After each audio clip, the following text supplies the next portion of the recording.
Artificial intelligence is reshaping industries faster than ever before. Traditional career paths are evolving, industries are changing overnight, and students today are entering a world that is far more competitive and unpredictable than ever. So, what should higher education really look like now? Hello and welcome. I am Manhar and we are at KIET Deemed to be University speaking about how the universities are changing and evolving and preparing students for future. And today we have been joined by an eminent academician, researcher, amazing personality, Professor Nagaraj Ramrao, Vice Chancellor of KIET Deemed to be University. We are privileged to have you here with us, sir. Thank you so much for joining us. Namaste, and it's a pleasure to be in the show today. Thank you so much, sir. Sir, for decades, the formula has been very, very simple for everybody of us. I would say for myself as well. So it was earn a degree, secure a stable future, then have an amazing, predictable career. Okay, but the world has changed dramatically. Technology is reshaping the industries faster than the curricular can adapt. And the students, they are questioning themselves. They're saying what career readiness really means for themselves. So let me begin here for you. What does a future-ready university look like for you? See, universities are places where we impart education, and there are multiple categories of universities where multiple varieties of courses are offered. And if I take specifically universities of offering professional education, the task ahead to them is been very challenging over a period of time now, at least in the recent decade, due to various disruptive technologies that have come up. So being into the administration of university, that too in the top administration of the university, is obviously very challenging. You rightly said that with the ever-changing technologies, something which would keep them sustainable and kicking over a long period of time. So there obviously we look into certain attributes that which needs to be imbibed into these students for them, so that they can sustain longer in their whatever career they have adopted. When I say sustain longer, I keep talking about something called a shelf life of every graduate, and I keep telling this about the shelf life. Like any medicine, you say that it has an expiry date. There is a shelf life for the skill set also. Yes. Earlier there was no such thing. For example, about 3 decades ago, you got a degree, and that you're employed for the next 35 years. You retire with a pension, gratuity, and then you buy a home, family, settled, everything. So that used to be the career at least about 2-3 decades ago. But now the shelf lives have been decreasing drastically, and especially in the area of professional education. That is because technologies are changing very, very dynamically. The current shelf life for any engineer is not even 6 months. This has been very well said in most of the surveys that has been carried out by professional bodies such as NASSCOM, ASSOCHAM, CII, if you consider them as those bodies which talk about what sort of education, what sort of training the graduates must have to be employable, and employable for a longer duration of time. So they say not even 5% of graduates, or 10%, there is obviously some variation, 5, 10, 15% of graduates are hardly employable once they come out of the Indian university systems.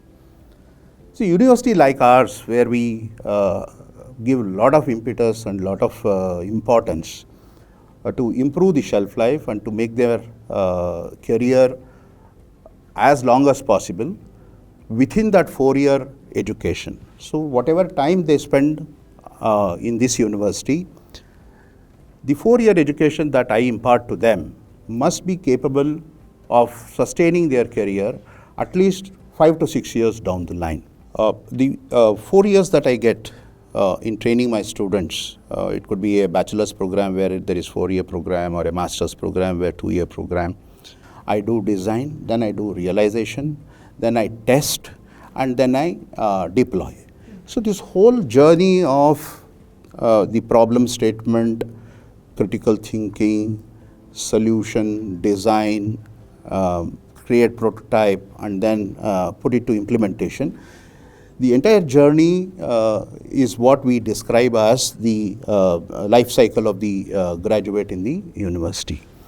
So in that life cycle, when I spoke about the problem when I said physical can be a problem related to computer science.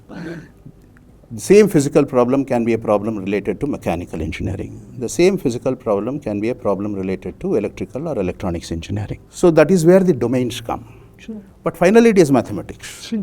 So the conclusion that we draw is the fundamentals, that is the scientific fundamentals of the students must be made as strong as possible so that he or she can visualize a mathematical model out of any physical problem that is brought to his or her notice.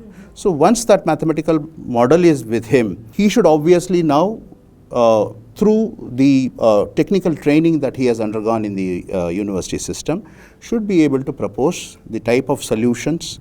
And when I say solution again, solutions can be, a copy type of solutions, which is already existing. I also propose a similar solution. Right. That doesn't take him for a longer time. So what I need to do, I need to give him that additional acumen of innovating.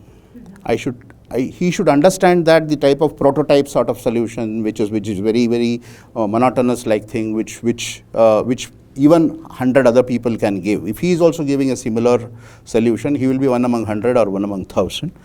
So obviously the job market wouldn't pick him up. The job market always wants a solution which is innovative and a solution which is more efficient or effective. So for the solutions to be more efficient, so I should bring in him the acumen to innovate.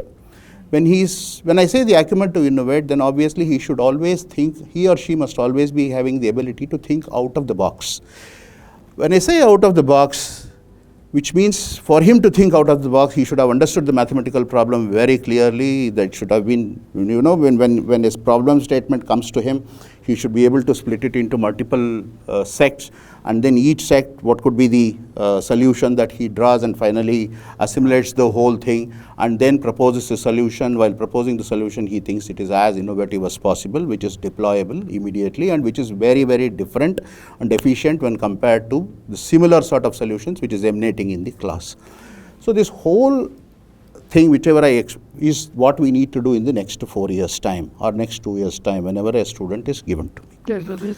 So in this journey, what we would do is we would not only try to build all this acumen in the student, but parallelly, see, for him to be a part of the, and most of the time solutions are not given individually. He needs to work in a group. There may be multiple people doing similar things. So then he should be able to communicate amongst his co-workers or his co-solution providers and try to explain to them what he intends to do and what he or she is expecting from the rest of the group. So which means the communication, whether he is able to understand the problem statement properly and whether he is able to communicate it to the rest of his team so that all of them work in synergy and capable of giving the solution. So it is like, I am trying to, मुझे एक बड़ा वाला एक rock मिल गया है. I am trying to chisel out. He has all the capabilities, but my job is to remove the unwanted thing, chisel out, and get a beautiful, image out of it, get a beautiful idol out of it. So this is what any higher education institution is supposed to do. And we at KIET will not leave any stone unturned. Okay, sir. So, moving on to our next question, I would like to ask you, do you think universities today are responsible for shaping mindsets and resilience, not just the academic knowledge of the students? Multiple acumens in a student. When I say multiple acumen, as I said, to work in a team, that is one mindset. Sometimes people are loners, like, they can't work in teams. So that is one sort of a mindset which we try to nurture. The other is giving leadership skills. Some again, they're also loners where they'll not be able to convey what they want from the team. So you need to nurture that too. But parallelly, there is something called as the emotional resilience and emotional understanding about the situation. Sometimes being into professional, he or she getting into the professional domain, the type of pressure to deliver and deliver accurately. This takes a toll out of anyone. So that they are trained for the future in terms of delivering on time, delivering accurately, and while saying that delivering accurately and delivering on time, parallelly to also ensure that the guy is not copying from somewhere, taking it from somewhere else. So ethics. So that is another very important thing. So these are some of the attributes which needs to be brought into the student. So it is not only the technical aspect of shaping the graduate, but also the emotional aspect of the graduate also needs to be shaped, in which the question that you said, resilience, the emotions. So all these things shall be taken care of in one way or the other. You have specific people. In addition to the technical thing, in addition to teaching them to give the best possible solution, the university also employs certain times people from the social background, from the psychiatrical background, to improve their their capabilities to adjust to the pressures. So that also becomes very important. So yes, universities do that. Great. All right, sir. So we'll move on to the next segment, which is AI, industry, and the skills shift. I know you would ask me. So artificial intelligence has become both exciting and at the same time intimidating for students. There's enormous opportunity, but there is also anxiety in students. Many young people, they're questioning. They're asking, will the jobs that they're preparing now, is it meaningful for them for the next, coming 10 years or maybe 5 years or maybe tomorrow? So how should institutions respond to that uncertainty? I said in the initial answer that there are technologies which are acting as disruptors. Artificial intelligence is one such technology which is creating a huge disruption, not only in the industry but also in higher education. The question that you asked is the anxiety among students, whether their jobs would remain the same 3 years down the line, 4 years down the line, and what is that additional thing he or she needs to do for him to keep up those jobs, or whether he or she is on the right path when they come out of the. One is they are already in job, and whether their jobs would continue to exist. The second is the guy who is a student and he is learning a few things now, whether those technologies shall be relevant when he or she is graduating out of the university system. So under both these scenarios, my understanding about the whole problem is that any disruptive technology which comes must become a slave to man. It cannot override a human being's human being's intelligence quotient. It is beyond human beings. It cannot be beyond human beings' intelligent quotient, and we should train it like our slave. We would have created huge data sets of technologies, huge data sets of solutions. And when I say I have a similar problem on hand and ask AI to give me a solution, AI is not thinking. AI fetches the best out of what is available to it already, and then tries to give me the best possible solution from available solutions. That available is very, very important here. As long as I don't innovate and add to that available solutions, the solutions would become obsolete and solutions will become no longer relevant to the type of problems that may emanate in future. So which very, very importantly, the bottom line of the whole thing is, AI, yes, is there. It is very helpful. It is very useful. Master it. But don't become a slave over it. You will always have to use your brain. Your brain is much, much stronger, larger, and has much higher capability than what a computer has. What is the AI? Is again a computer. Right. So that is what we need to tell to the student, and these are like we should tell them that these are the shortcuts. Don't take those shortcuts. Try to think on your own and give the solutions. Great, sir. All right, sir. So one criticism that is often directed to higher education is that students graduate with theoretical knowledge, but they struggle in the ecosystem, workplace ecosystem. So how important is industry integration today? Very important and relevant question. What do you mean by industry integration? In the 3.5 year duration of the course, the pathway will be much, much valuable than giving him the semester end sort of a certification. So here, right from the first semester, you tie up with an industry and you create a pathway. We have always something called as elective baskets. In elective baskets, the core engineering we should never compromise on. I said initially itself, I said the core, the maths, the physics of the course should be very strong as possible. The elective basket is the one which gives me the flexibility of how I can create those career paths. So each branch of engineering, I can create multiple career paths. When I create multiple career paths, specific to that career path, I would tie up with that industry and then start their journey right from the first year up to 6th semester or 7th semester, then give them all these certifications. And it's a sort of holistic approach. The other one which is very, very important in current scenario is that the industries are not satisfied with one single expertise or one single, type of skill that the student, the graduate has. Industry wants multiple skill sets. Why multiple skill sets? That's because their projects keep changing. Today they might have deployed a workforce on a specific project which needs specific skill set, but later on, during next 2 months or 3 months, the project which the company is getting would change and they want the same workforce to cater to that project also.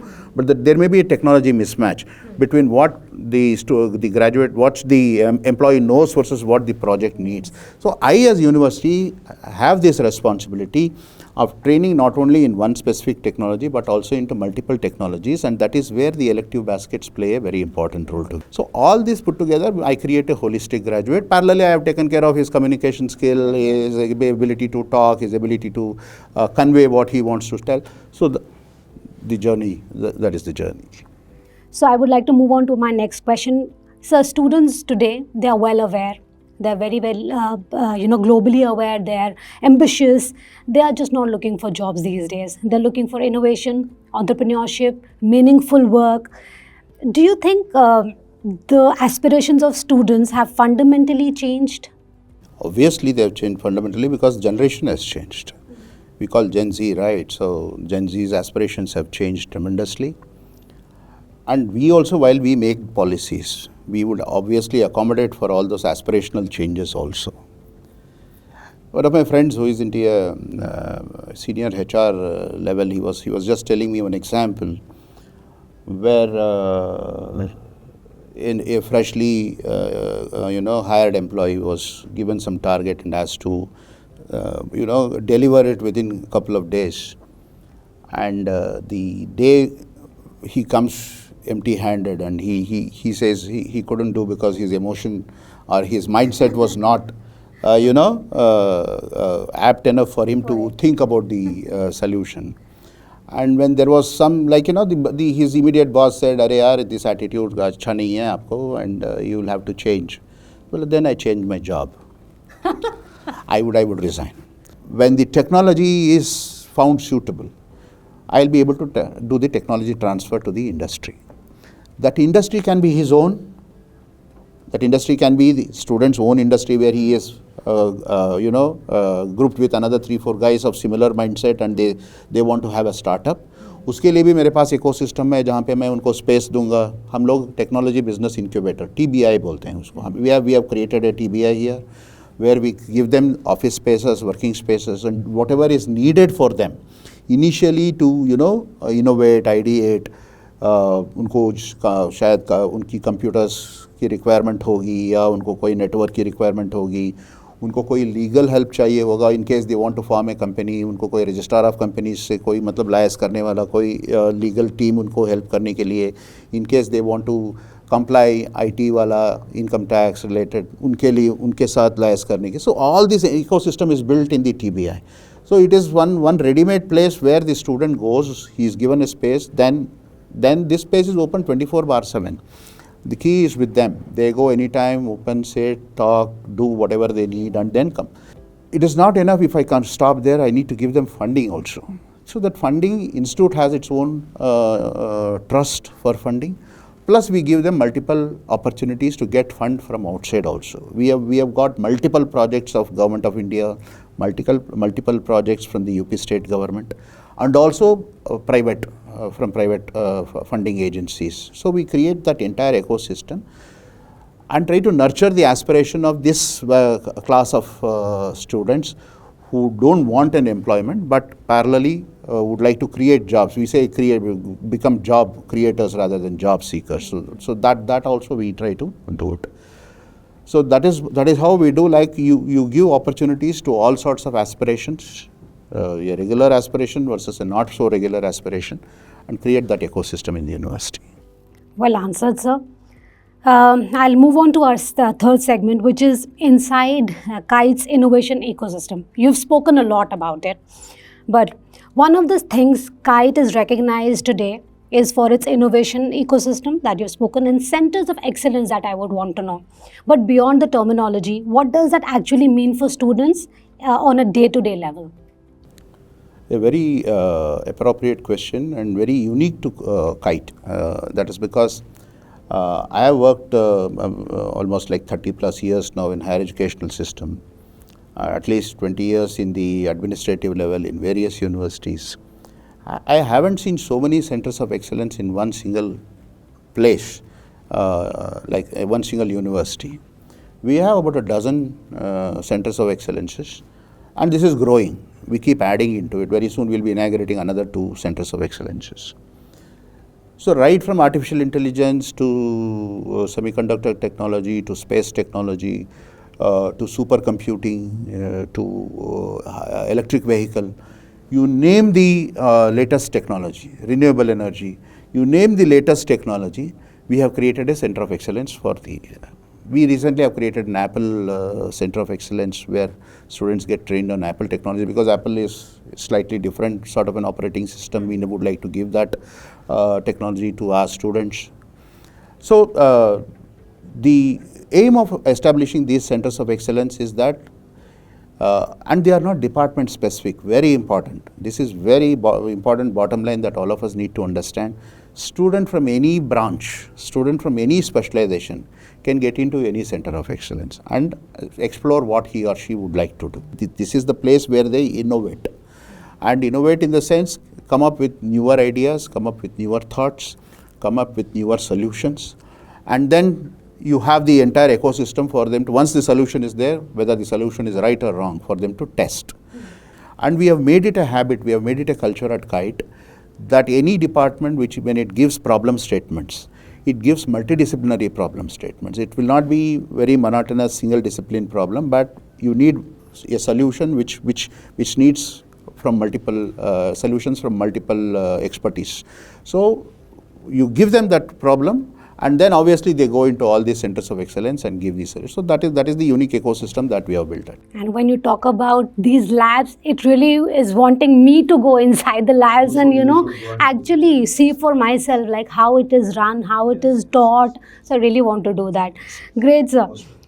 So, sir, there's also a larger national conversation which is around startups, it's innovation, India becoming a global technology hub, which it is. So are students today more willing to build companies rather than simply pursue traditional placements? Do you think they want their own thing to happen?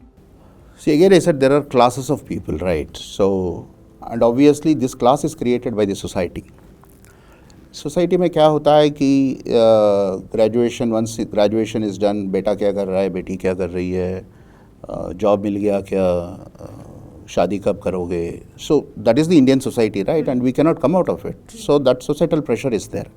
So there's always this pressure on the graduate when he's coming out. I've seen many such students who had this entrepreneurial mindset, start something during their graduation course, and then maybe spend about a year time or maybe about 1.5 years, and then the family pressure, societal pressure, they withdraw from it and take up a regular job.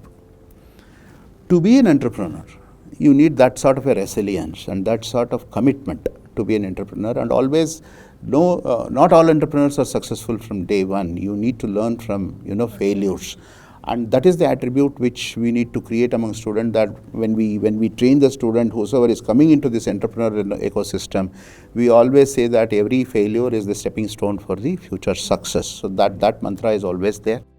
Government is also creating a huge, support for entrepreneurial ecosystem, the Make in India initiative, the Startup India initiative, the Mudra loans to these entrepreneurs. So all this is adding to the ecosystem.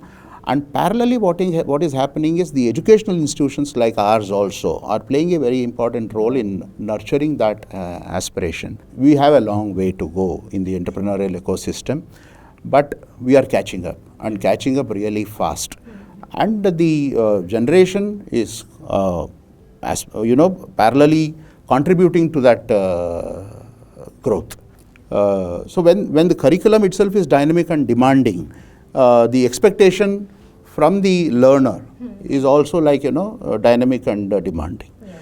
So, but for me to give the higher expectation, I should have that ecosystem of training him also. He should get that also parallelly. There are a few people who can do it independently, but there are a few people who need support. So university should be able to nurture both the high IQ guy versus the not so high IQ, and then take them all together.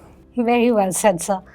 Okay, so we'll move on to our next segment, which is very, very important, the mental health. Okay, so I also want to talk about something that has become central to the student life today. That I said, of course, mental health. Students are dealing with academic pressure, career uncertainty, social comparisons that we were just talking about, कि इसका बेटा ये कर रहा है, whatever, and constant performance expectations that you have to perform because उसके बेटे ने, शर्मा जी के बेटे ने ये कर दिया, or what are you doing? So finally, institutions are beginning to acknowledge that we have seen that you just told about KIET, that you are acknowledging it and you are putting it across to the students. Why do you believe this conversation has become so important for everyone? See, there are two types of emotional dealings that we need to handle in the university. One is the academic pressure. We need to make the student ready to handle the academic pressure. The second thing is societal pressure. Third and most important thing is once he goes out of this university into the careers, whatever type of career he is into, capable of taking the professional pressure. So all sorts of emotional pressures we need to, we need to make the graduate coming out of the university system as strong and as immune to the pressures as possible. So all these people, we create that ecosystem in such a way that we would try to redress each and every change in emotion of the student, and tell them one bottom line, that your life is more important than the rest.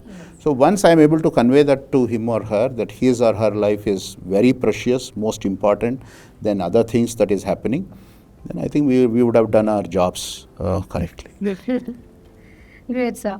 So also, this generation is far more vocal about burnouts, anxiety, emotional struggles. Do you think students today are more emotionally vulnerable or simply more self-aware? I would say students are very mature these days, not vulnerable. That is because of the type of, I would say, the information explosion that has happened. My generation, the type of, information that I was fed, and the next level, next 10 years down the line, and now the type of the information, the type of things that is coming into him or her, there's an explosion. What does KIET practically do? You've told me this. Tell me about their well-being. What do you do about their well-being?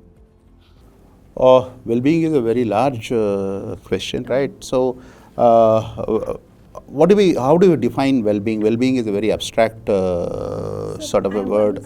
Mental also, academic. No. Let me answer that question. Like I see it has a large definition. Well-being is a large definition. So I'm fine. When somebody says I'm fine, so that I'm fine has a huge meaning, right? So when I say I'm fine, emotionally fine, I'm physically fine, I'm professionally fine, I'm happy societally. So that how do I create that into the student? So which means that I should make a graduate coming out of KIET as strong a human being as possible. When I say as strong a human being as possible, he is coming out of a professional university. So obviously he must have all those skill sets that a professional graduate must have. What happens after graduation? So when a student is moving out of KIET, what should they realistically expect to work out with after graduation? And finally, for students entering college today at a time of massive uncertainty and opportunity, what will be the advice that you would want to give to them, or any add-ons you want to give? I always would say a KIETian is a KIETian throughout life, right? So we want him to be very proud of his legacy. So all that can happen if I have lived up to their expectation. A university has lived up to their expectation. It is in terms of shaping their careers, in terms of meeting their aspirations, and in terms of taking care of their long-term, sustainable professional path. For the student who is coming in with so much, we talk about uncertainties. We try to mitigate the uncertainties to a maximum level. We don't want them to go through that pressure, because the planning that we have at KIET will take care of most of those dynamics of the current situation, because we should plan. We are the planners, and the plan that we make must be sustainable for as long a period of time as possible, and there we definitely have put systems in place. We call as benchmarks, right? We call as quality benchmarks in education, and I should tell very proudly that KIET has got the best such benchmarks. We are accredited with A+ grade. We have accreditation of National Board of Accreditation, which is very important for engineering education for all the engineering branches. And also we are ranked among the top 200 engineering institutions in the country, amongst the 7,000 plus engineering institutions which is there in the country now. So taking this into account, I feel the future of anybody coming into KIET is as secure, and we always know that their aspirations will be fulfilled of he becoming a very good professional when they graduate out of this university. I totally agree with you, sir. And throughout the conversation, you have explained everything so dynamically. I think it is very, very clear to our viewers. Thank you so much for your amazing, amazing insight. And it was wonderful having you with us. Thank you very much. Thank you, sir. Thank you so much. Thank you, sir. The future of education is clearly changing in real time. It's no longer just about degrees. It's about innovation, adaptability, emotional well-being, and preparing students for a world that is evolving faster than ever before. And institutions like KIET are attempting to build that bridge between education and the future. Thank you so much for joining us today.